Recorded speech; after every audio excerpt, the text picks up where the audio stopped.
our student outcomes. And our vision is that our students leave Everett high school ready and also empowered to change the world.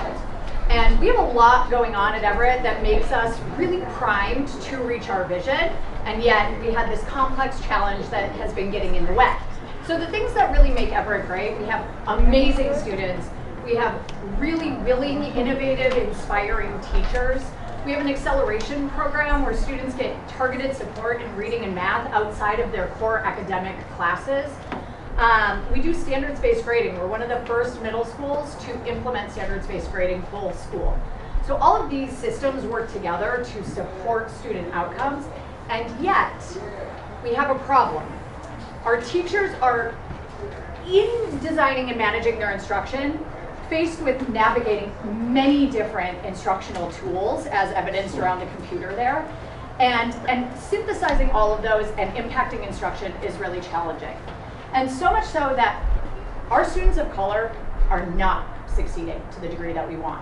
Our SBAC scores are here, less than 50% proficiency in both math and ELA, and that's just not okay with us. We have a huge population of newcomer students.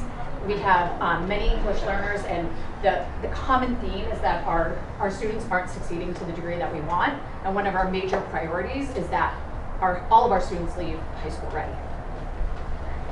So I'm going to walk us through our design thinking process.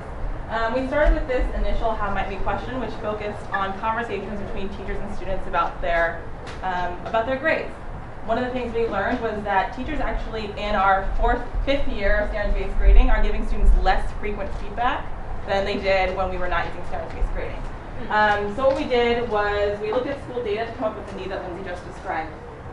We interviewed teachers who use a lot more data, teachers who want to use data but aren't using as much in their instruction, a diverse group of students. And we refined our okay, so some of the discoveries we had at this stage was, one, we realized that students do not know what their goals are. Teachers might have goals for them, but in general, they're very vague goals and they're externally held. Also, every student we talk to, of course, wants to go to college. Their family wants them to go to college, but they are not clear on the path to get there, and especially how middle school fits into that path. And lastly, we talked about how we have a lot of students whose behaviors in class show that they are internalizing what's happening in class is important towards their grades, towards this path. So we talked about how some students might think it's cool to flail, but students really do care about their grades. It is not cool at Everett to fail. So there was that distinction that we learned. Then we entered the define stage where we took the interviews with students and with teachers and we created archetypes. We did both because obviously this work involves our students and teachers at the same time. Some things we learned here were that students, like I said before, don't have a clear idea of the path to college / a successful job, and also don't really know where they are in that path. And our teachers, all of them asked for support in using data more frequently. They were like, I know there's SBAC, I don't know how to use that. We have acceleration scores, there's a lot of data to manage, and they're willing but aren't sure how to get there. Oh, right, these are our archetypes. This just shows you the evolution of our how might we's. Essentially, we started thinking about conversations, then realized we need to be really clear about goal setting and tracking to even have those conversations, and then really settled on this idea of strong academic identities.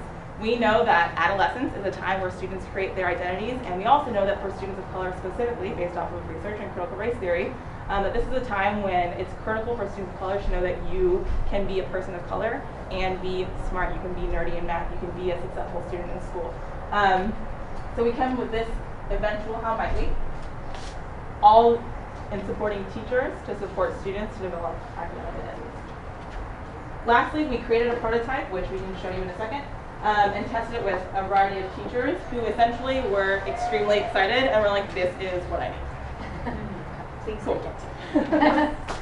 So what we are looking for in the short term is developing a data dashboard where our teachers and students can have easy access to lots of different minute-by-minute information about how students are doing, both big picture data and also daily things like exit tickets, etc. And we believe that with that dashboard existing and conversations around that and the use of that we will eventually get to a place where all of our students are proficient and they have strong academic identities. So this is our prototype that we've built out, that is this data dashboard. where this is a view for a student where they could in a moment see all of their classes and putting all the different pieces of information that they get throughout their day, exit tickets, bigger formal assessments, diagnostic assessments to figure out how am I doing really in math, and how am I really doing in reading, and how am I doing really in PE, and the decision I made today in block 2, how is that impacting how I'm growing towards my goal? So that students can really see and connect what they're doing on a day-to-day basis to their academic goals, which are tied to their personal goals. So our design strategy to get there is to really roll this out slowly and over time. So working with our teachers to make sure that they've got really clear goals set for students that are easy to measure, and then rolling out a pilot with a subset of teachers who will opt in, and ideally this spring, where they are using tech and using digital resources to gather much more frequent information about their students and how they're doing. Our teachers in our interviews were like, I want to do Google Classroom more, but I can't because I don't have a Chromebook cart in my classroom every day. And so we need the tech in the classroom so teachers can get access to that data more frequently and being able to build a base of information that we can then funnel later on into a database so we can really see how students are doing and progressing every day. So once we would do this pilot with our teachers and get some of that more digital information coming in, then we will have more information to actually build this dashboard. And so we foresee working with tech partners or building our own skills to really build a digital place where all this information can funnel into and be easily accessible. So we would build this going into the end of this year, so that going into the beginning of next year, fall of next year, this would be something that we would launch with the whole school. And we have a variety of systems and professional development to support our teachers in actually using this dashboard in their instruction and in their conversations with their students throughout. And this could be something that could go to other sites throughout the district as well.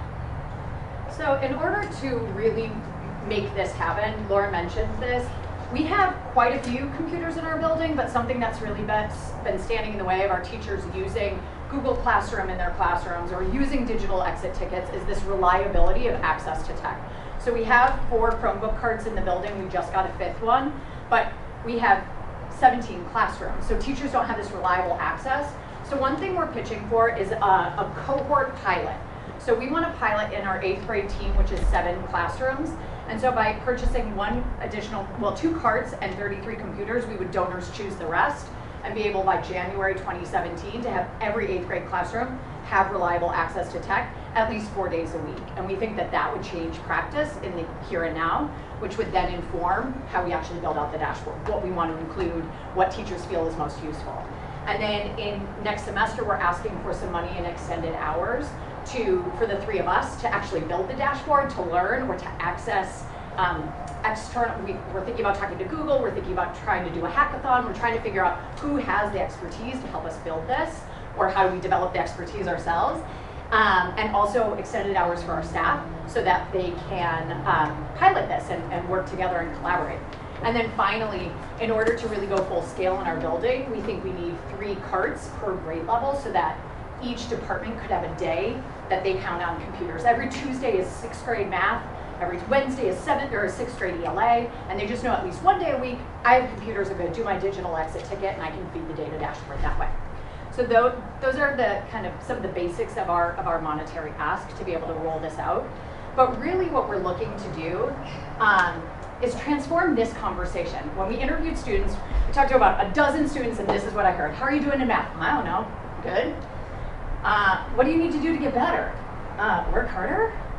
Was almost some sort of level of that answer from almost every student. And we want to transform it into, how are you doing in math? Well, I've got a B, but I got an A on an exit ticket about dividing fractions by whole numbers, and to improve, I really need to learn how to divide fractions by other fractions.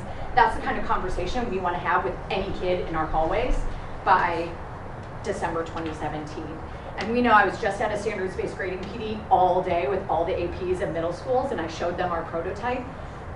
Middle schools are hungry for this tool. In order to roll out standards-based grading at the other school sites, middle schools are really eager to have something like this. School Loop is a huge obstacle to being able to do standards-based grading well at the district level. Thank you. Yeah.